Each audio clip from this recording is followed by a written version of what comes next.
A little bit about me, for those of you who don't know. I do blog occasionally at my own website now, jeremydmiller.com. I used to be on CodeBetter, if some of you are more familiar with that. I work on several OSS projects, with the active ones being this one, an old IOC container called StructureMap, and a new project called Martin that's trying to use Postgres as a document database for .NET development. To some degree, I'm going to talk a little bit about the integration that we used with an older framework called FubuMVC inside of our development. Just so you know, using Storyteller doesn't mean that you have to use FubuMVC at all, just to throw that one out there. And also, just to make sure nobody gets worried about this, you may see me use use Ruby Rake just as a scripting tool to start things up. Storyteller also has no coupling to Ruby. When I did this talk before, somebody got worried when they saw me using Rake, but no worries. So Storyteller 3.0, it's about these three main things. The immediate kickoff for my company to do this large Storyteller 3 effort was to try to make our automated testing, our big regression testing harnesses, be more effective. We needed them to be more reliable. We needed tests to be cheaper to create and to write and author, and we needed a lot better tooling to try to understand what was going wrong when tests were too slow, they were unreliable, or failing. So that's been the main focus of Storyteller 3 so far. There's a secondary bit of functionality. Storyteller 3 is also a tool that you can use to create technical documentation, and do so in a way to make it very easy to keep your documentation up to date with your code, including embedding the Storyteller 3 specs itself. I'll show that if we have time. It's just not that exciting. It is still documentation. And then finally, coming back up to the top, the original reason for building Storyteller. From the very beginning of Agile software development, one of the holy grails, all the way back to my very early days on extreme programming projects, that this kind of idea of executable specifications. What if I can, very early in the life cycle of a user story or a feature or an addition to the system, if I can have my actual real requirements expressed as a test, a human readable test that I can run against my application and know without a doubt that my feature works exactly as intended. For some of you who are maybe as old as I am, I definitely remember the days when we were developing with Waterfall, when this was very heavy. The BA comes to you with this massive specification Word document with all these vague statements of what the system should do and what features might look like. And what we would do is we would do our best. We would try to interpret these fuzzy Word documents, try to build a system, and then turn them over later to testers to start working with the system. And those testers would take the same Word documents with the same fuzzy logic. They would inevitably interpret those very differently than us, and you would have a lot of arguments about what does the requirement document actually mean. So one of the ideas from the early days of Agile development that I think we're still striving for is this idea that let's try really hard to remove ambiguity in our requirements. Instead of Word documents or prose, give me a black and white spec. If I have these X number of inputs and I follow these steps, I should get exactly this result with no ambiguity about whether it works or not. That's one of the things that we want to achieve later on with Storyteller 3. And I'll talk about the feature set of how we're trying to expand and make Storyteller 3 better for this kind of idea of executable specifications and driving the Storyteller specifications much earlier in the process than we have now. I'm a software developer primarily. You can call me an architect if you absolutely have to. And quite naturally, my focus is on the technical side of things. But we want to drive this later on and continue to make this a better tool for testers and business-facing people to use as well. I'm a little bit indifferent to the behavior-driven development terminology. If you like that terminology, then Storyteller is absolutely a BDD tool. Around my shop, there's a little bit of bad feeling, mostly because of some of the original awkward .NET BDD tools. So in that case, it's not BDD at all. Just to give you a touch of history, so Storyteller's never been very popular, never been very good at promoting it, hasn't frankly been that great a lot of times. But just to show you, it has been around for a long time. We've used it across a lot of different projects for almost a decade. You're going to look at Storyteller when we get into it. If some of you are familiar with Gherkin tools or some of the common tools that use fluent interfaces, things like Mocha maybe that allow you to write tests in a way that give you pretty textual output. Storyteller itself was very inspired by my early experiences using the old FIT testing engine in fitness. You know, the original idea from Ward Cunningham that what if we could use HTML or wiki text and let the user describe what the system should be in kind of a prettier display, and then we'll have some kind of testing engine that can scrape through that and know how to call code to actually run the tests. So the differences, the obvious comparison of Storyteller is to Gherkin-based tools like Cucumber or SpecFlow or ThoughtWorks' new Gauge project. So to just explain why Storyteller takes a very different approach, I was coming from Fit and later on Fitness. We started out as just trying to create a little better client and tooling around fitness, and that turned into creating our own testing engine and a really ugly UI that I've been made fun of for years.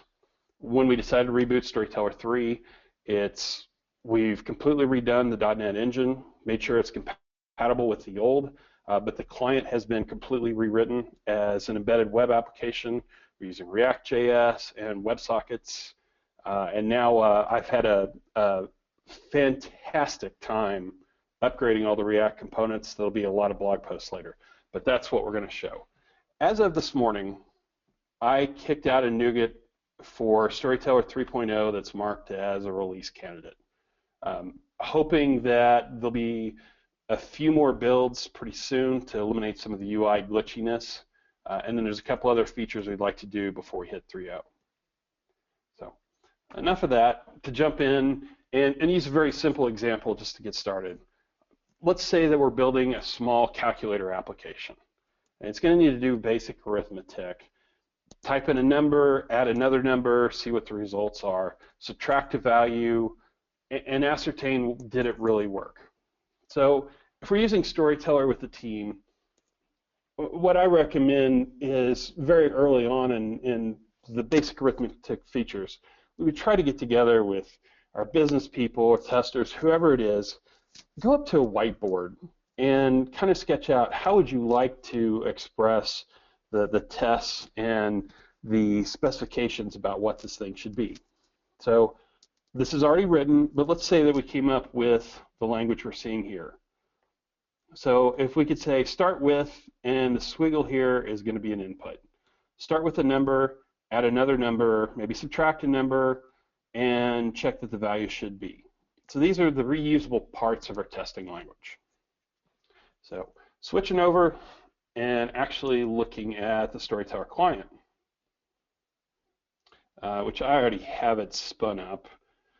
But let's create an all-new specification. I'm going to use the tool first, maybe show a little bit of the tool taxonomy, and then we'll dive into the .NET code that actually runs the test. So this is a quick start. I'm going to create a new specification. Try that again.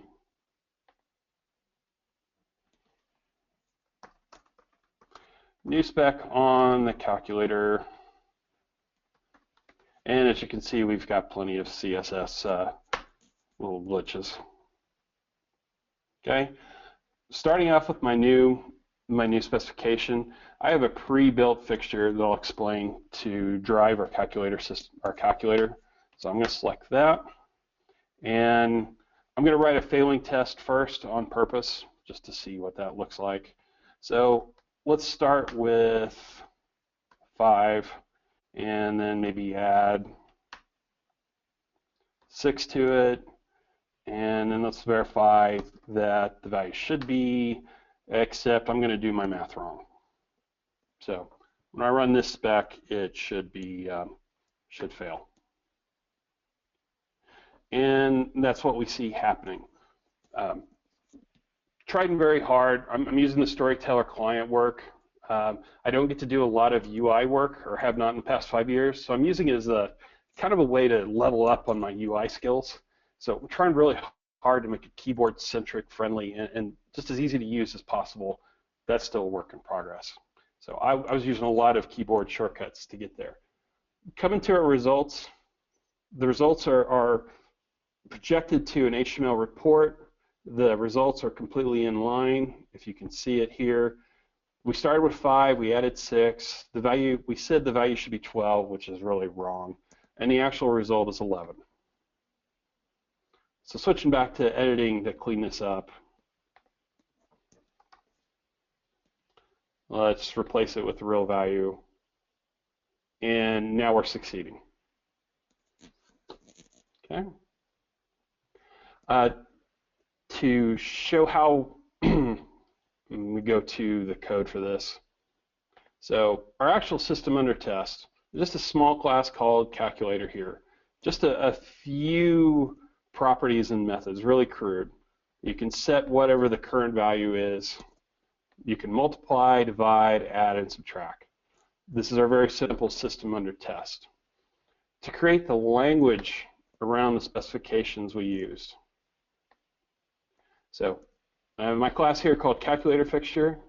It does need to inherit from this thing called fixture that's a Storyteller class. From here, this is how I created that start with, what I call a grammar. I'm sorry.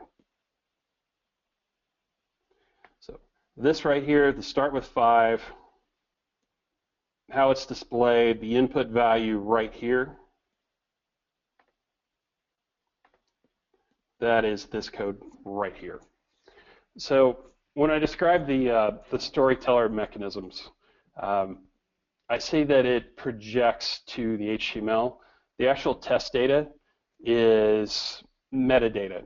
It's storing, it knows that it's calling this particular grammar with these kinds of inputs. At runtime, when we're in the UI, it knows, takes that metadata of what the test grammars are and what you filled in for the input, and that enables it to generate and project to an HTML result and an HTML editor for the specifications. And that's opposite if you've used Gherkin tools, where you write text and it parses the text to know how to connect. This is, again, that's based on my experience with fit and fitness and the trouble we had trying to get a very good technical tester. Still struggled with the syntax and getting the syntax and the text right so that it parsed out correctly to connect to the system under test. So with Storyteller, I came up with this theory that instead we start by capturing the metadata about what the specification is and then project that to the HTML. But that's all done so that we're trying to guide the author of the specification so they don't have to worry about getting the string syntax correct. They can just use this tool and get the guided editing experience. At least that's our theory. Just to show you what the metadata looks like, and you're not going to want to deal with this kind of thing by hand all the time, but you could. It's XML, and so there's something cooler like JSON or YAML for backwards compatibility with the very old versions of Storyteller. So you can see it's just the metadata that connects. Okay, go back to my slide deck. All right, my terminology here, a grammar it's a piece of the reusable specification language for your system. In this case, the calculator test that we just wrote, So this start with 5, the add 6, the value should be, these are all separate grammars. The grammars in Storyteller come in a couple different flavors. I'll get to those. The collection of grammars, a logical collection of grammars, is a fixture. So in this case, the calculator fixture, which relates to this calculator fixture class right here. So when I'm creating a specification and I choose to use the calculator fixture, I can add any of the grammars that this fixture supports within a section of that test. It may not be terribly obvious why you would want to do this, but it's also frequently valuable to be able to use multiple fixtures inside the same test. This is a sample project that just to demonstrate is not that interesting, but I can throw in other fixtures. So in real usage for us, what this usually plays out as, we usually have some kind of system data fixture that we use for nothing but to set up the state of the system. So you would probably use a system data fixture first to say if the system state is this, and then behind it you would come with a second fixture to drive whatever service or screen or batch job that you're really testing. So. Okay. Storyteller allows you to express tests in really two basic manners of what I've always heard described as flow-based testing.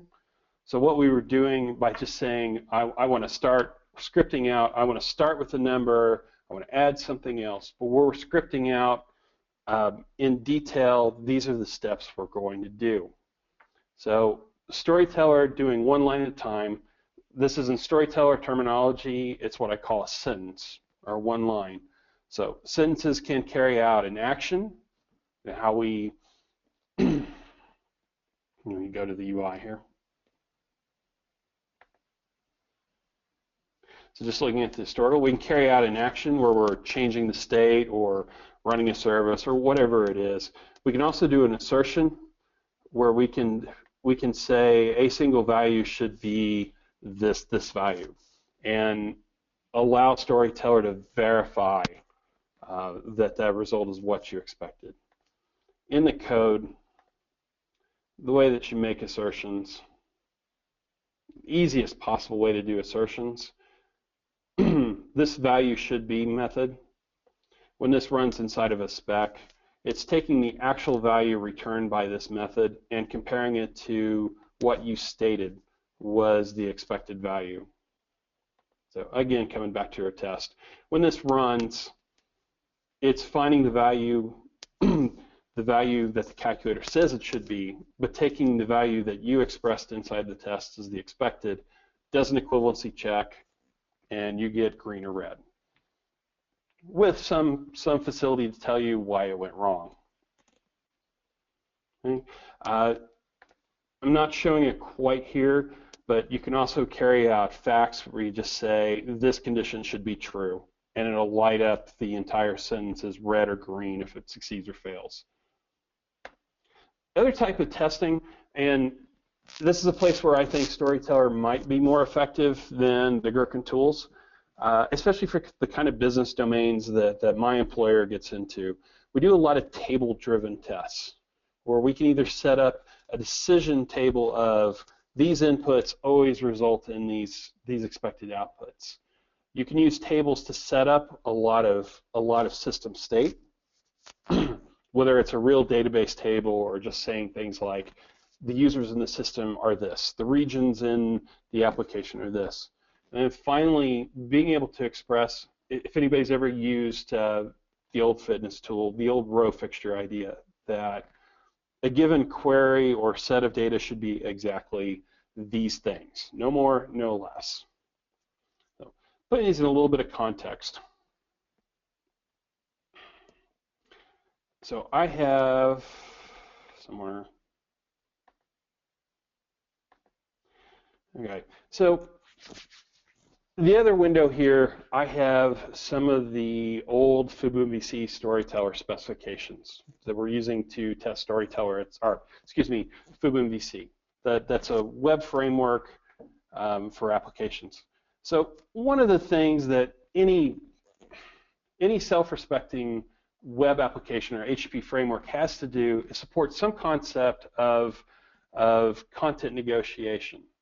When you ask an HTTP endpoint, you may say, I accept JSON, but I would also accept text if I really absolutely had to.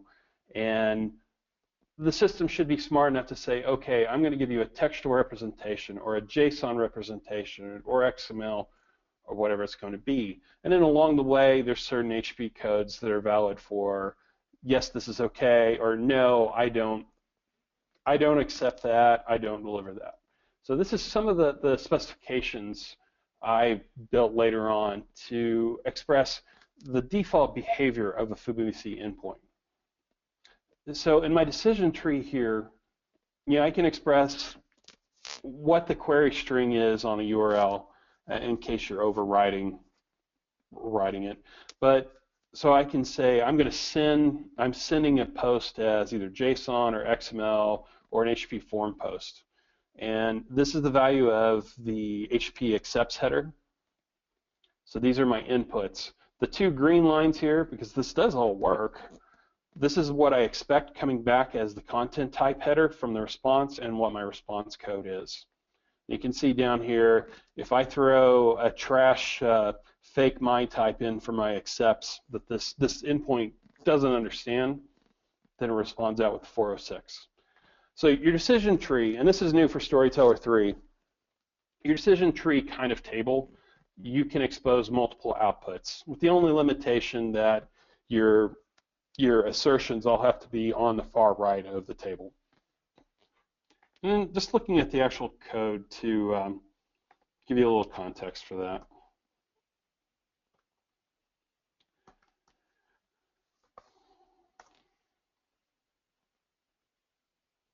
And this is all documented on the Storyteller website, the syntax here. But this method I've created here called default connect rules. I've got a single method. It takes in a couple inputs. These attributes are just controlling more about how Storyteller draws the editor form to make it a little bit easier. Take in the inputs, and then you can use output types now, output arguments in Storyteller, and that's going to be assumed to be some kind of assertion.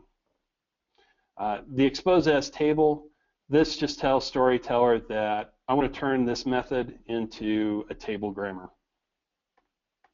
So when I'm running this, every single line is calling this method.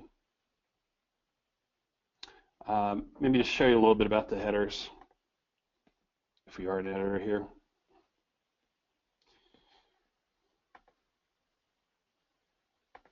You have a little bit of ability to override how the editing is going, which is great when you get into more complicated things and you want to constrain the range of values, or even more interesting, setting up default values so you can write tests faster because you don't have to express every single thing. Okay. Verifying a set, because I think that's really handy. One of the things FubuC 3 we use at work, it's also a very small, simple service bus.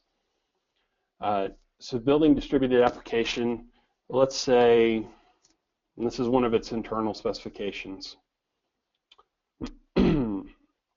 So in code here, I'm kind of expressing, this is what the topology is. I have a service bus node running called website 1, and then I have 3 others, service 1, service 2, and service 3. And I'm trying to define a little bit here what messages they listen to. So if I'm trying to configure a service bus application that to say, when you try to send a message, one message onto the bus, if it's configured to send that message to multiple subscribers, so in my test here, I'm sending a single message, one message. And if this works correctly, it should be sending the same one message to the configured nodes, service 1 and service 3. And that's the only single place it should be. And that's from this configuration up here. By saying that when I publish something from website 1, one message should go to service 1 and service 3, but not to service 2. So when I do send this message, the exact results I should see are that message going to service 1 and service 3. If we detected that that message was received by service 2, I would see an error message right here at the bottom. If one was missing, I would see that as well. And put that in a little bit of perspective. Let me just mess up the test here.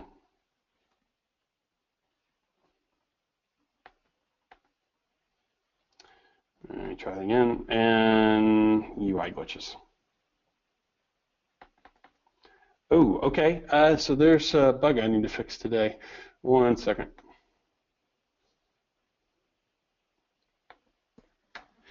If you really don't like the UI or you want to copy a test and rearrange it fast, you can dip into the raw XML.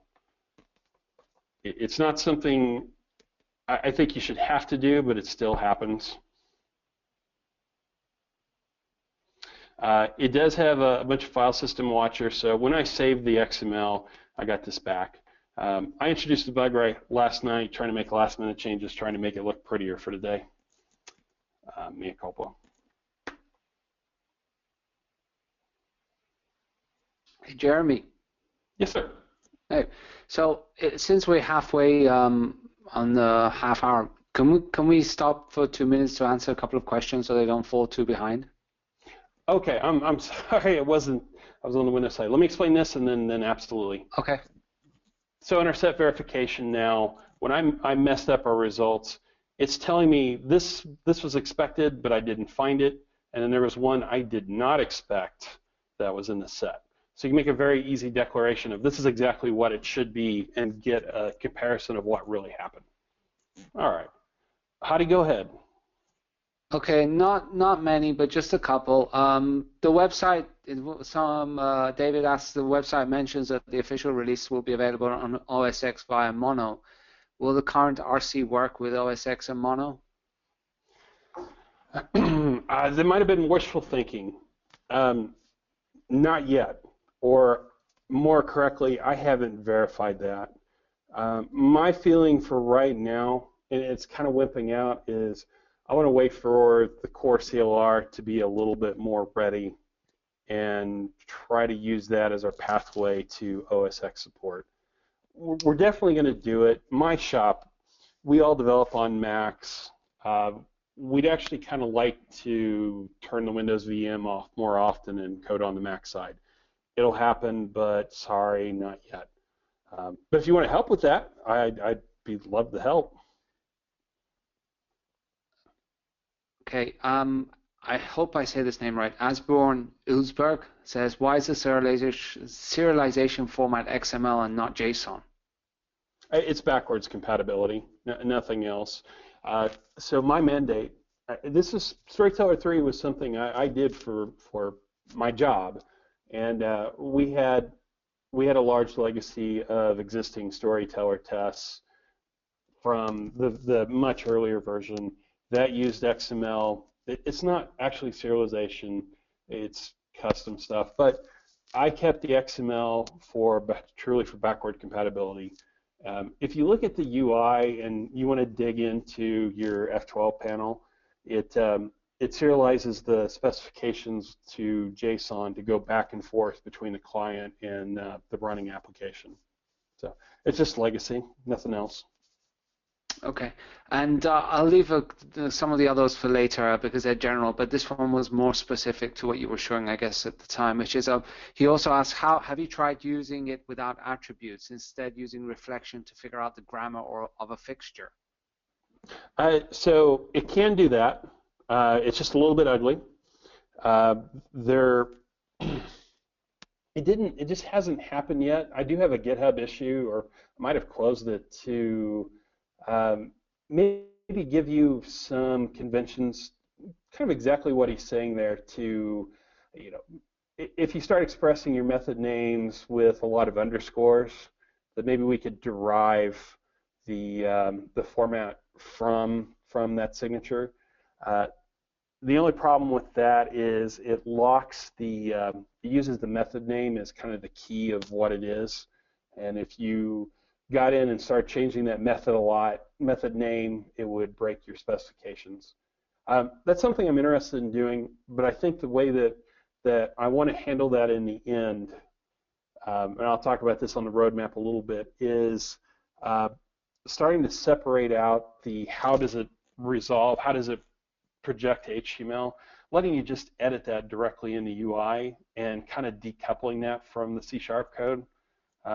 Most of that's to make it easier to just write specs up front before the code's really there, but so you can really fine-tune the language without even getting in and messing with the C# code. But that's what's not done yet. Okay. I'll leave the other ones for afterwards. So there's only a couple more left, which I think are generic. Okay. So how are we doing on time, Hadi? We got about another 25 minutes or so. So you're more or less at 20 minutes, I'd say. Okay. This might speed it up a little bit. So just finishing up on the sets and the table. The table's been a big deal for us, especially when you need to set up a lot of data to express a scenario. We're using Storyteller on a lot of very data-centric things, pricing engines, quoting engines, and even when we were testing UIs, we still want to say this is what the system state is. The table-driven tests, I think this is where Storyteller shines. But specifically down below to this set verification idea, this has been very useful for us to just say this is exactly what it should do, this and no more. And I think it expresses the tests in a way, the results in a way where it's easy to understand what is and isn't right. And this was directly copied from the old fitness row fixture. All right, so I think I need to speed up a little bit. So Storyteller does provide some ways. We need to be able to connect to your system under test. Ideally, I recommend trying to have an architecture where you can embed the entire application in a way that you can have Storyteller start it up and shut it down, so that if a developer is working and needing to work iteratively to take a couple different attempts before the test really works, I need to be able to very cleanly start it up and shut it down. And when I say shut it down, things like I need to shut down cleanly, I need to release ports, file locks, whatever it's going to take so that I can start the application again without hitting all kinds of exceptions from orphan processes or file locks coming out. And I'm talking about this a lot because that has gone very wrong for us in the past. So Storyteller does expose some constructs that you can use to teach Storyteller how to start and stop your application. Popping in, and this the test here for FubuMVC and its service bus. This is actually, when I'm running these things, it's starting up an entire application. It's using Katana for hosting a web application. Here, this specification itself, I was going to talk about at some point. Oh, not that one.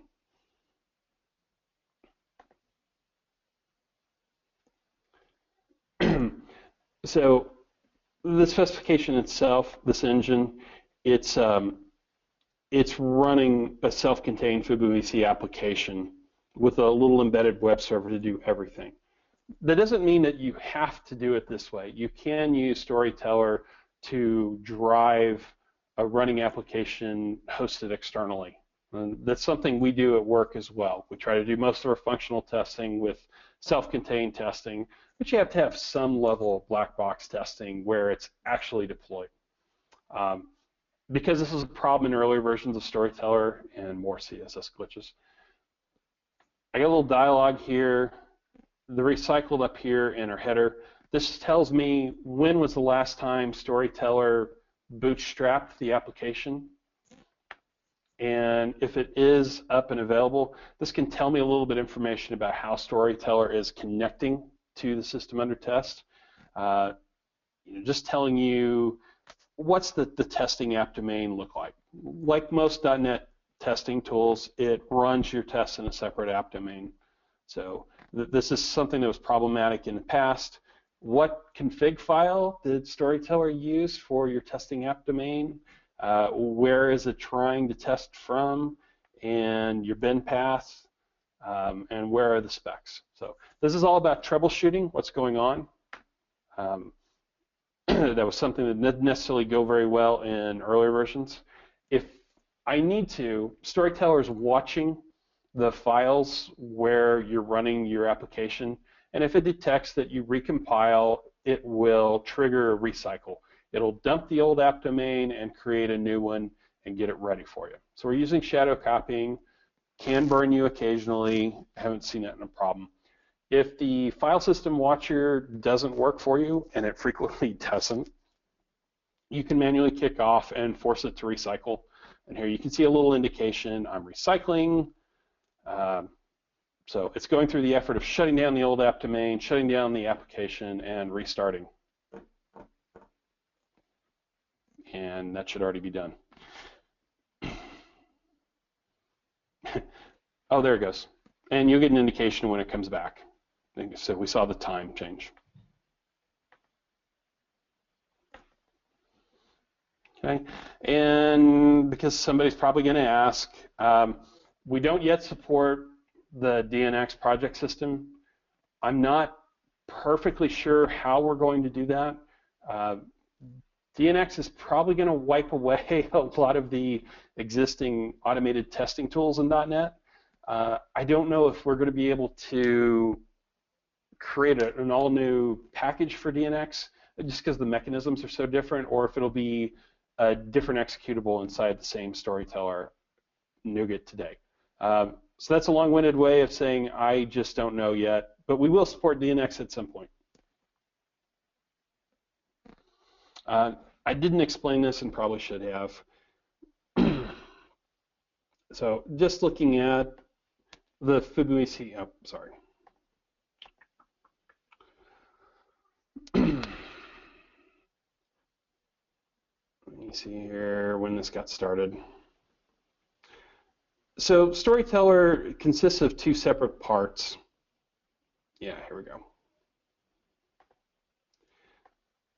When you install the NuGet, you get the Storyteller DLL itself as a library.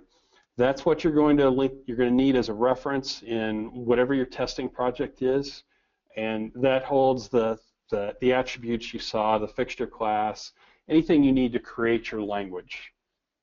And you can technically run Storyteller tests with just that assembly. The other part of Storyteller, inside the tools directory of the NuGet, there's an executable st.exe. And this thing, I think I have this rigged up. This command line tool exposes 5 different commands.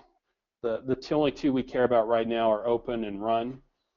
So the open command is what I'm using to start up this UI.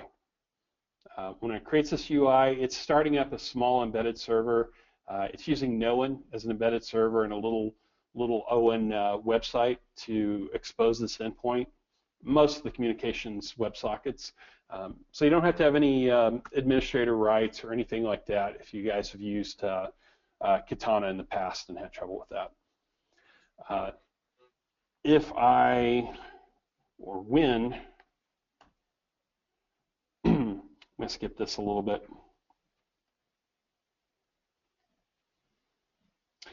When I want to run Storyteller in continuous integration, I have a command line, another command line call.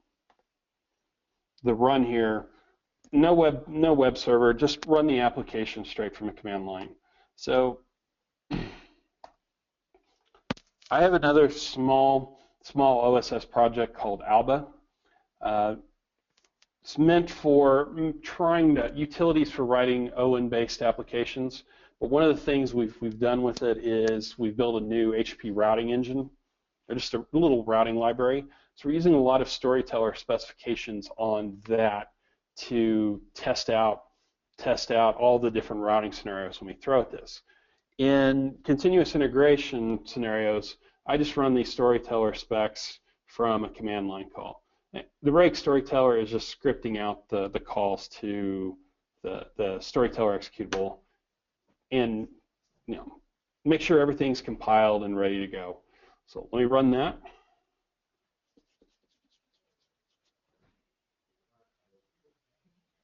Fortunately, it's pretty small.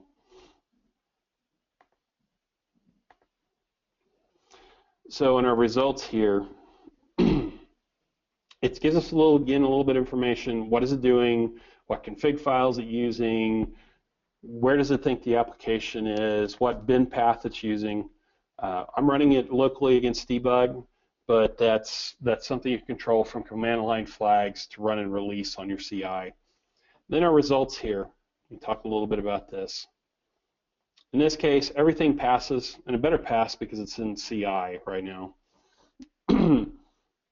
I'll talk about the lifecycle. This writes all the results to one single HTML file. Move this up. All the CSS, all the JavaScript, everything that makes it go is written directly into the HTML. So this is a single self-contained file. That was something we did badly in the past. Just showing you, these are all the specifications I ran.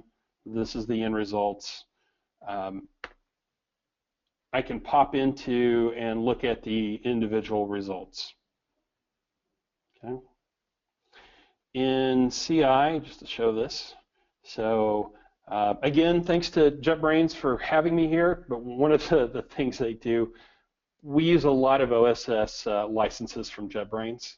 So this little Alba framework, we use TeamCity to do our continuous integration with it. And all I do to integrate Storyteller in with CI is I just have the HTML results file written out into the artifacts that's exposed through TeamCity. At work, the guys in my shop will just create a custom tab in TeamCity just to show the results, but this isn't that bad. So I'm getting at the same results. This is coming straight off of our build server, the last build for Alba. And again, I can pop in here and see the results. So that has worked out pretty well for us. So there's a couple concepts. There's a life cycle idea. It was something I learned years and years ago from a team when I worked at ThoughtWorks about a decade ago. When they were trying to write these acceptance tests, they divided them up into two logical life cycles. At the beginning of a specification, it's an acceptance test.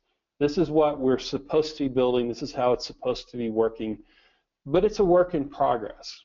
So specifications in Storyteller always start out as acceptance. The second that a specification passes for the first time, I can promote it to mark it as a regression spec. And what this means now when I run my continuous integration builds, it's actually considering the acceptance tests and regression tests separately. If an acceptance test fails, it's so what? It can be executed for information's sake, but it has no impact on whether or not the Storyteller test run, succeeded, or failed. If a regression test fails, however, it fails the build. So this is something that I think has confused people in the past with Storyteller. That's why I'm kind of going over it. It's something I still want to keep, though. In practice, though, when we hit the really big specification suites, we probably choose sometimes to not run the acceptance tests in CI at all. But if your performance is manageable it may be valuable to always have the acceptance test running in continuous integration as kind of an eyeball on how are we doing on this iteration. Are we getting close to these things working or not? Along the same tokens, in continuous integration, let me come back to an editing mode.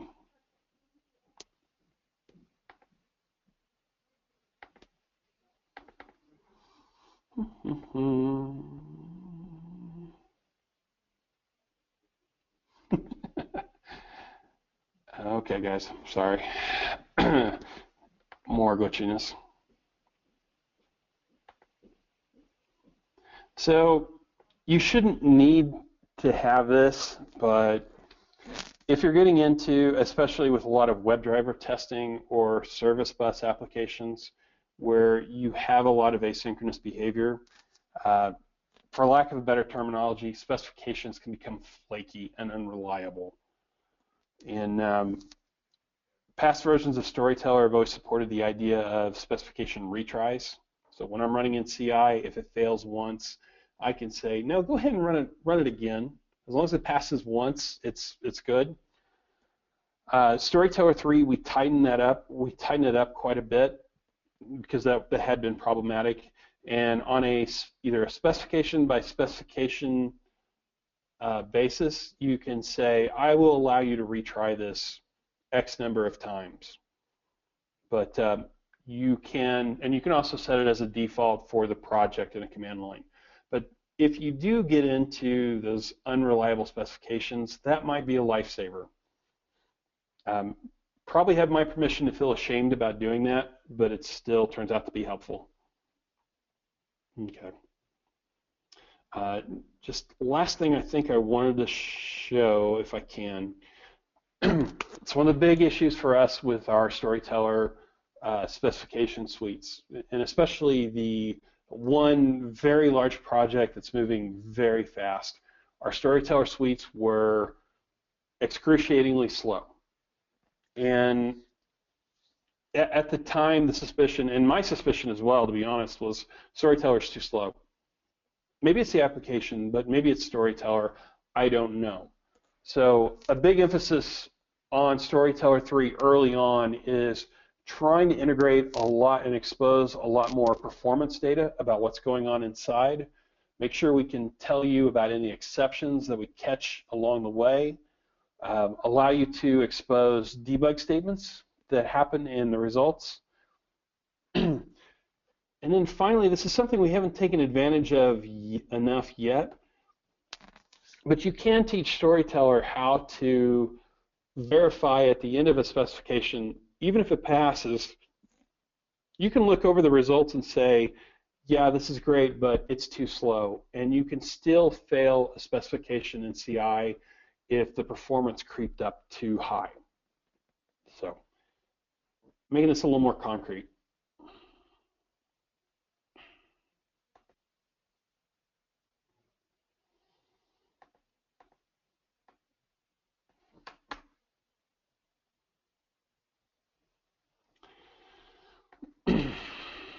So this specification here, this is just a very simple thing. If I have a user with this password in the system, and if I go to the running application, I go to the login screen, I log in with the correct username and password, I should have moved off to the login screen, wherever it's supposed to be. Let me just run this just for fun. This is a little WebDriver test. So it's not the fastest thing in the world when it needs to warm up WebDriver to begin with.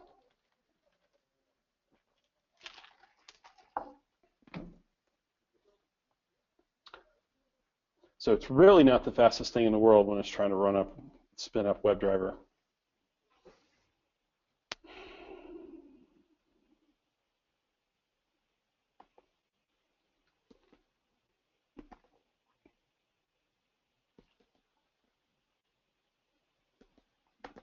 Okay. Let's belay that and try something else.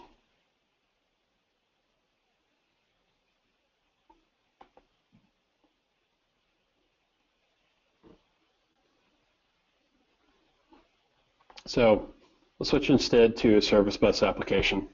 So this is testing our service bus infrastructure itself. We have a little bit of functionality where we can say, I want to send a message to the service bus, and whoever handles this is going to send me a response. And the way that response works is I'm going to get, when I go to the service bus, I'm going to get a task back that's going to return the response I'm looking for. So in this case, behind the scenes, we have two different nodes on our service bus. One that's sending a message, and another node that's receiving that message and sending a response. So a lot of asynchronous behavior. I've got two different nodes in my distributed application going on. Let me see if this will run again.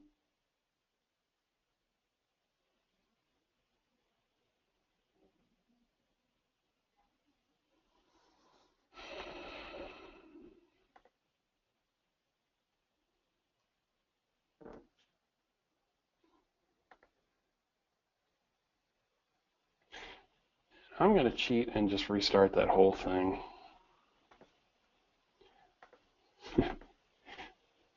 So, unfortunately, we may be we are early in this in Storyteller. I'm to the point where what I really need more than anything is we need to get more early adopters using this and giving us a lot more feedback to finish off finding and fixing these glitches as they happen. So I'm going to restart this again. Unfortunately, it's not the fastest thing in the world, but it's going to come up. Hadi, are there any questions I could take while that restarts? Yeah, there's quite a bit actually, and we've got about 4 minutes left. So quickly, we can try and go through them, and if not, afterwards we can follow up with the blog post. So one question is, how does Storyteller differ from SpecFlow? Is there any significant difference? Yes. So that I tried to address that on a blog post. Mechanically, it's very different because SpecFlow is a Gherkin tool. It's a Gherkin tool. SpecFlow is going to have integration with Visual Studio, which some people are going to love and other people are going to hate. Storyteller has no coupling or connection to Visual Studio whatsoever. The projection mechanisms, just the mechanics of Storyteller are very, very different. I think Storyteller is going to be a lot stronger in table-driven tests. That might come down to preference, and I haven't used SpecFlow myself, so I can't really speak too much to that. What I can tell you is when we did our evaluation of are we going to make Storyteller better or are we going to get rid of it, the people in my shop that had used SpecFlow before weren't enthusiastic about going back to it, even over the earlier bad Storyteller. So some of that, I'm not trying to duck that, but some of that might be preference. Okay. What are the external dependencies except .NET? That's it. That's all there is. Okay. Another question: are there any performance issues now? This was asked around the time when we're speaking about mono, so I'm not sure if it's related to that specifically or not. So a little bit of the flakiness you're seeing here in the UI itself. Some of the flakiness that's unfortunately coming out on our demos today. I made some amateurish attempts to batch up some of the rapid fire output from the server to the UI and messed up on that. So there are some UI issues I need to work through. I'm going to finally have to learn RX probably to help that. In a client, yes. In the server side, not that I'm aware of. Okay. How can the input handle values other than basic types? I'm going to have to send you to the documentation, which actually exists, believe it or not. So Storyteller has some mechanisms to provide custom conversions. So take a string and have that turn in things we've done in the past for users in the system. So I can just reference a username And the conversion could even do things like, go look into the application database. Does this user already exist? Okay, resolve that from, at the time it was an ORM, find that user object loaded out of the database. And if it doesn't exist, make it up on the fly with that username, stuff it in the database, and then return that value out. So that's a very powerful feature in Storyteller. That's something you can exploit quite a bit. That's something we do use quite a bit. Okay. One question is, if you change refactor the fixture metadata, what happens to existing specs? They break. Okay. That's been a problem for 10 years. I still don't know what the way I think we're going to try to beat that is a feature request that's sitting out there. Probably have yet another command line command that'll just say these are the places where you have bad grammar references. Okay. Can I show one quick thing? Yeah, sure. Well, there's one last question, and then is or will the ST3 be compatible test runners well, let me try and do that again. Will there be compatible test runners for TeamCD and ReSharper with Storyteller 3? So that's a good question. So should add writer as well. Yeah. So you can, I'm not showing it here, you can find it in the documentation. You can, and it's mostly as a debugging thing, you can kick off Storyteller specifications from an XUnit tool. Right now we don't have any kind of custom test runner plugin. It's something people want. It's really expensive to do, so I don't know. Honestly, my cop-out answer is I think I'd actually rather just have a little bit of code generation that just writes out, this is what the XUnit, unit.net, or NUnit, or whatever code it would be you want to use to run all the Storyteller specifications, and then use whatever plugin you want. Okay. That's something I'd love contributions if you want to. We can talk. Is that cool? Okay, so yeah, if you want to just, if you wanted to show something before we wrap up. This will be the very last thing I show. This is something that's been very valuable for us. Trying to expose a lot of information about what's going on inside, why, if it's slow, why is it slow. This is the thing that the early adopters of Storyteller and some of our teams here, this is the thing they like best about Storyteller 3. This is something I don't know that exists in any other tool like this. So crudely, I have performance timing that's telling me how long did the specification itself take, but inside of it, the individual steps, the grammars, how long did it take? When did it start? When did it end? How long it took? Here we can see it took almost 2 seconds to listen and get the acknowledgement back that a message was received on the other side. This is our bottleneck. This is where we know our performance is. I don't have an example right now, but this is actually extensible. One of the things we've been able to do with WebDriver testing with our application is we've been able to expose every time it navigates a browser, what did it navigate to, and how long did it, roughly, according to WebDriver, how long did it take to open the browser to that page until it was ready. That's not probably a very super accurate reflection of how long it took to light up that page, but it's enough that you could start to put assertions in your Storyteller test. No page should take longer than 1 second to be available and actually fail your tests. Flipping over, this is extensible, the diagnostics. This is something we're kind of proud of. So service bus applications or web applications, I'm able to embed kind of a threaded history of what happened in the service bus. Messages were sent, it was sent from website node, it was received by service, all the things that happen, responses that might have been cascading off of that. If I send one message, it may cascade other messages. It's a lot of complexity when you're dealing with distributed applications, and understand when you come back to why is this thing not working, or why is this thing really slow. So we're exposing information about what the application itself is doing to try to understand Why is it slow? Why is it not working? One of the things we found, finding performance problems in Storyteller tests in our FuboMVC integration, that's an add-on. We can see what HTTP requests are taking place in a test and how long are they taking. So that enabled us to spot that some scenarios are very slow. We were chatting. We were making way too many AJAX calls, little AJAX calls, instead of trying to group them up to make one call to get everything we need. It's also been able to kind of help us spot from the testing, oh, we've got a bad hotspot performance problem with this particular HTTP endpoint with this kind of scenario, and that's been very valuable for us.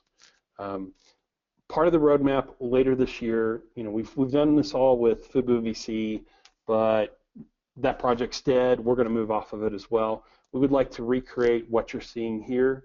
We'd like to recreate that with the new ASP.NET Core V1 and Glimpse later this year. It's something that many more people could get some good out of. Cool. And I'm going to quit on that, Hadi. Okay, I'll just take over for a second to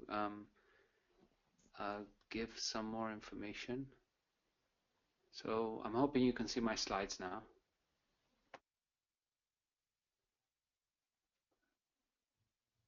Jeremy, are you still there? Yeah, I just muted. Okay, so you can see the slides, right? We're good? Yes. Cool. Okay, well, first of all, thanks a lot. Excellent. Thanks for coming on and showing us this. And just to follow up with some more information, if you want to learn about Storyteller 3, GitHub, storyteller.github.io, which is probably the web pages, and then from there link to the repo. Our tools, obviously, jetbrains.com/.net. If you want to send feedback about the Storyteller itself or feedback around the webinar, Jeremy D. Miller on Twitter, or Robert, which is RJ Demer. Robert is with us still. He's the guy that does all of the organizing of the webinar, so thank you, Robert. And recording will be available in a few days on youtube.com/JetBrainsTV. And with that, I just want to say again, thank you very much, Jeremy, and thanks everyone else for joining us. And keep in touch with us, and we'll do webinars quite frequently, so make sure you sign up to our newsletters and our blog posts to catch the next ones coming up. Once again, thank you, and bye-bye.